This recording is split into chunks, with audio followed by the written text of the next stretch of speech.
Hello, my friends. As we explore metahuman adventures in the metaverses, I want to also link that to the longevity experiment and where least entropy occurs. So please pay attention to what I'm saying. The desire to understand consciousness is in consciousness. The means to understand consciousness are generated in consciousness. The understanding that comes about consciousness comes about in consciousness.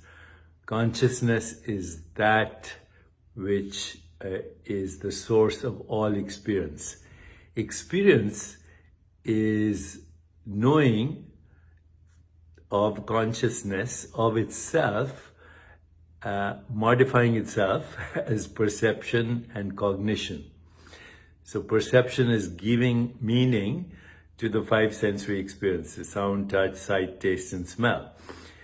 The interpretation of that is mind or thought, and the feeling generated as a result of that thought is emotion.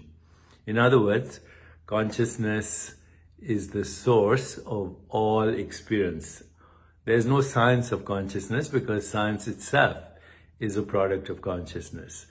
So all theories of science, philosophy, whatever, are conceived in consciousness. All experiments are designed in consciousness. All observations are made and validated or disavowed or falsified in consciousness. That's all there is. You and the universe are consciousness. The undisturbed state of consciousness is Satchitananda, state of least entropy. The disturbed state of consciousness is what we model as mind, body, and universe. Consciousness is therefore both entropy and evolution, and you are the universe as consciousness. You and the universe are consciousness. Once we change our identity from the products of consciousness to the source of consciousness, we are free, we are whole, we are healed, we are sacred, we are holy, and that is the state of least entropy.